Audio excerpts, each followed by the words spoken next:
Alors, pourquoi astropsychologue et pas un autre métier? Pour le comprendre, il faut remonter très loin quand j'étais petite.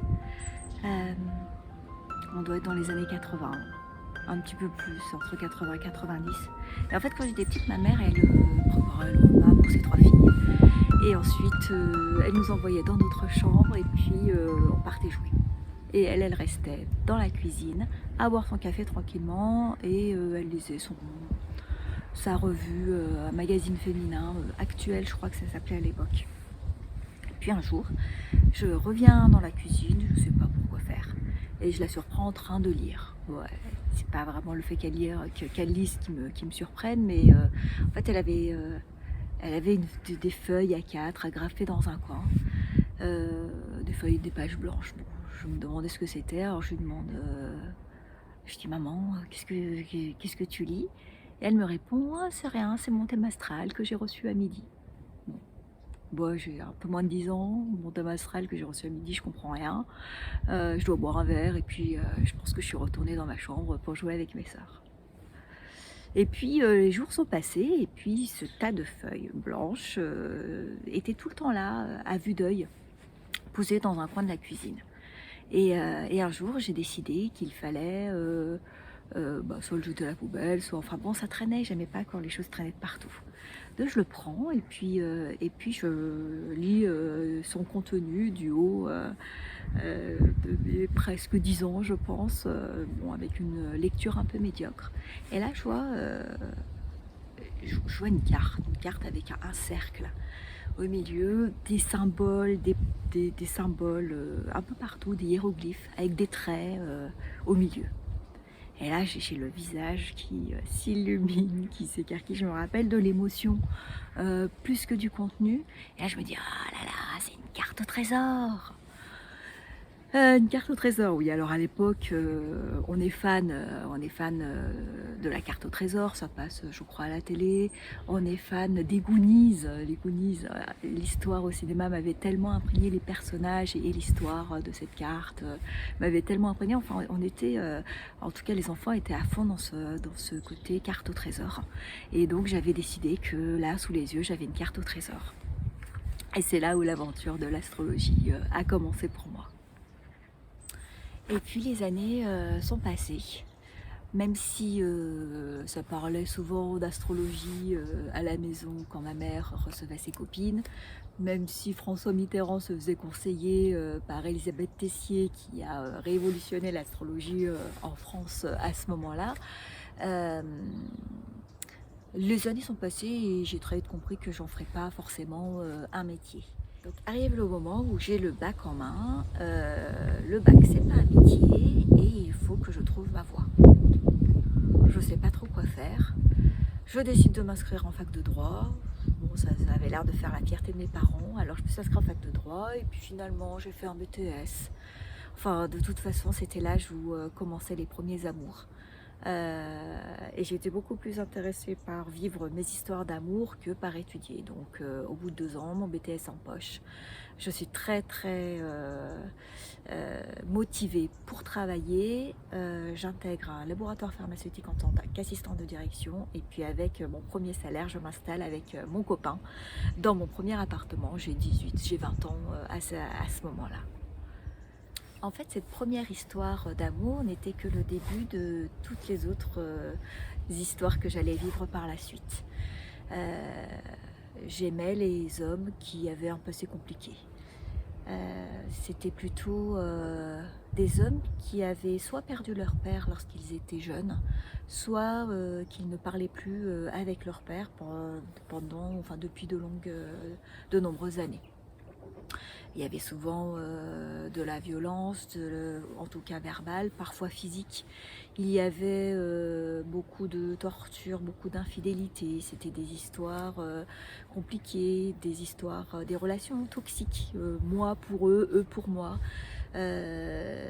Avec énormément de passion, énormément de fusion, mais avec son lot d'incertitudes, son lot de larmes, son lot de blessures qui allaient avec.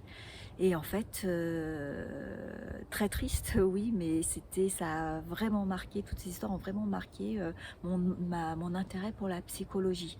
La psychologie et le comportement des hommes, en fait, de l'homme. Mon intérêt pour l'enfance, pour comment l'environnement familial pouvait autant nous impacter dans notre vie adulte. Et j'ai beaucoup étudié sur ce sujet pour essayer de cerner, de trouver en fait de toutes les pathologies que nous avions presque tous en commun, autant les hommes que les femmes, selon le passé que nous vivions. Et plus je lisais, et plus les auteurs m'emmenaient vers la science quantique. L'univers, les multivers, les planètes, le cosmos, l'énergie, Dieu et la science. Enfin, j'étais tout le temps en train de lire, mais une soif d'apprendre depuis que je suis toute petite. Et pas forcément d'apprendre à jardiner, mais surtout apprendre tout ce qui a un rapport avec la vérité. Les secrets de l'histoire, les secrets de Gaïa, les grandes énigmes de l'humanité, les francs-maçons, la science. Et à ce moment-là revient bien sûr l'astrologie. Donc l'astrologie refait surface, mais cette fois de manière plus analytique. En fait, je me rends compte que la photographie de la carte du ciel au moment de notre naissance peut avoir une influence directe sur notre caractère, sur notre personnalité, sur les événements qu'on peut vivre tout au long de notre vie, sur les événements qu'on aura à surmonter. Je me rends compte qu'on a tous une carte d'identité cosmique qui nous révèle ce que nous sommes, ce que nous sommes censés être, qui nous révèle le pourquoi du comment nous vivons telle ou telle situation, qui nous révèle ce pourquoi on est fait, dans quoi on doit exercer pour être heureux dans notre vie professionnelle. Et plus ça va, et plus je me dis c'est ça que je veux faire. Je veux prendre cette carte, la décortiquer dans tous les sens et utiliser toute la science psychanalytique qui existe, tous les psychologues qui existent, tous les auteurs, utiliser toute l'astrologie qui existe, qu'elle soit tropicale, taoïste, védique et récemment l'astrologie uranienne que j'ai découvert grâce aux travaux de Kevin Meunier. Je veux prendre cette carte et aider les gens à trouver leur trésor. À 37 ans, je suis toujours assistante de direction à la Sécu. Je trouve une formation d'astropsychologie sur internet dans un centre au Serpa dans le sud. Astropsychologue. Je savais même pas que ça existait. Je pense que la formation n'a été créée que pour moi en fait. Et pour la première fois de ma vie, je m'inscris à la bibliothèque. Et je me rends compte qu'en fait, je peux plus acheter les livres comme je le faisais avant. Certains auteurs, enfin certains livres ne sont plus sur le marché, il faut aller fouiller dans les archives. Et pour la première fois de ma vie aussi, j'ai des notes au-dessus de 15. Pour la première fois de ma vie, j'obtiens tous mes modules et mon certificat avec mention. Avoir une mention durant ma scolarité, ce n'est jamais arrivé. Et j'obtiens mon certificat en 2019. Et en 2020, je suis prête à ouvrir les portes de mon cabinet. Et autant dire qu'absolument rien, ni personne, ni aucun virus n'aurait pu m'empêcher d'ouvrir mon cabinet cette année. Aujourd'hui, je mets toutes mes compétences au service de ceux qui veulent découvrir ou en tout cas révéler leur vraie nature. Je les invite à sortir de leur zone de confort, je les invite à sortir de l'idée que la vie n'est qu'une fatalité. À se libérer aussi des expériences passées, des expériences qui ont été douloureuses et qui ont cloisonné leur mode de pensée de manière limitante et binaire. Ces pensées qui nous empêchent tous d'évoluer, ce passé qui nous empêche tous d'accéder au bonheur auquel on a tous droit. Dans la vie, on se rend compte qu'il y a un temps pour chaque chose. On rencontre des personnes à des moments bien précis. C'est juste une question de timing en fait. Mais lorsqu'on frappe à ma porte, c'est qu'on se sent prêt. Prêt à avancer, prêt à évoluer, prêt à recevoir les clés du destin. Et surtout, prêt à ne plus perdre de temps.